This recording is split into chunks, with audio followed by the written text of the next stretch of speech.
Finding the balance between composing and other facets of your daily life is something you should seriously consider if you want to avoid burnout and cultivate meaningful relationships with people in your life. Hey there, if you're new here, I'm Carlos. I'm a composer and music student based in the Chicago area, and on this channel we explore how to lead more productive lives as composers and musicians.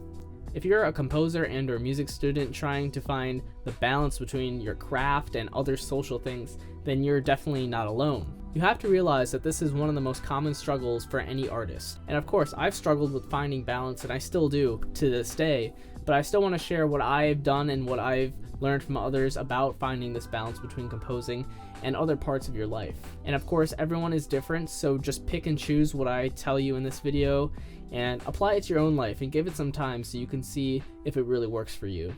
Scheduling your life. As Peter Drucker said, what gets measured gets managed.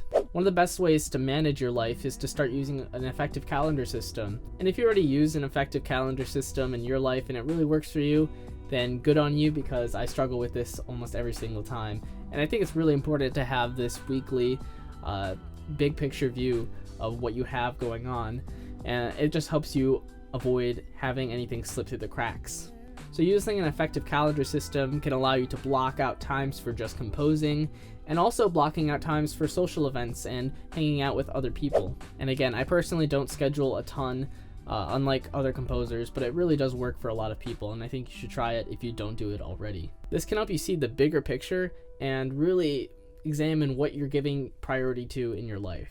It's okay to compose. Composing is literally your craft, so you don't have to feel bad when you want to prioritize that over other parts of your life. It's pretty much your reason for living. But the caveat here is balance is key. We basically want to avoid burnout, which spurs creativity, and it can damage relationships with people closest to you.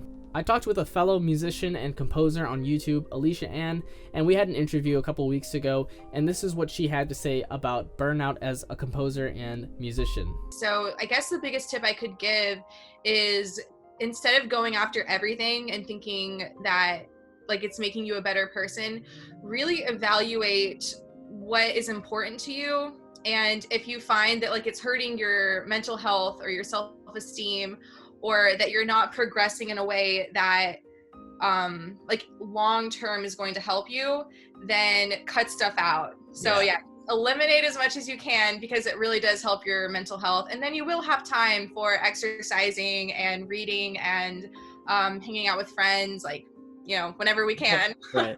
But yeah, so just valuing what you do with your time more than just like, oh, I'm a musician, I have to be the very best there can possibly be. For sure, yeah. Are you familiar with Matt Diavella, the YouTuber?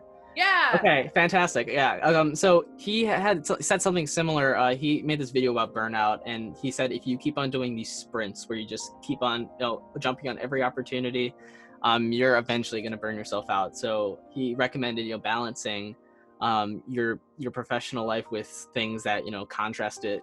For musicians, we always want to, jumping on the next opportunities, and it's something we always do, and always trying to be busy, but having balance and stop sprinting always towards these goals. I think that's a good way to work on that work-life balance, I suppose.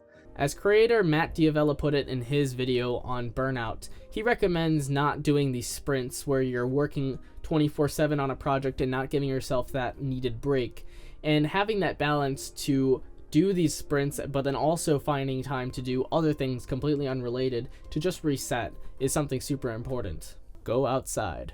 Band composer Timothy Broege says, I could not compose or play keyboard music all the time, even if I wanted to. The mind needs diversion. One must get out of doors.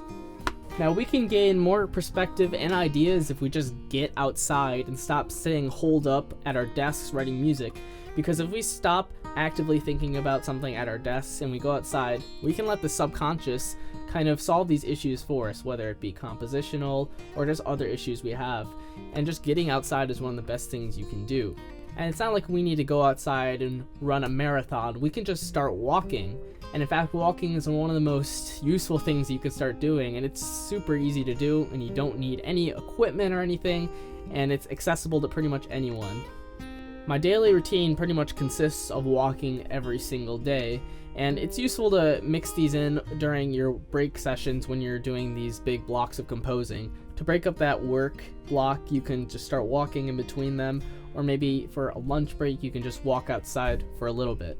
Like the author Austin Kleon says, the demons hate fresh air. Non-music hobbies. Most every successful composer that I know has some other hobby that's not related to music. And it's not like it has to be another creative outlet like playing piano or something. It can just be something completely unrelated just to get your mind off of music. My hobbies include programming to reading books, walking outdoors, and learning languages. And feel free to pick up new hobbies if you don't have any already, and I'm all about learning new things whenever you want. So just pick any hobby that's pretty much unrelated to music just so you can get your mind off of it and just refresh yourself and find that contrast that's desperately needed.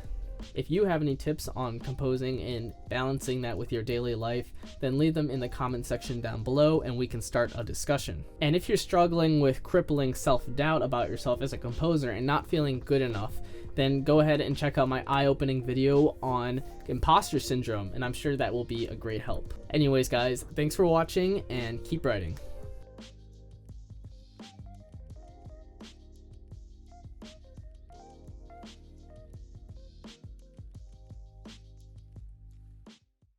Finding the balance between composing and other facets of your daily life is some. Oh my gosh.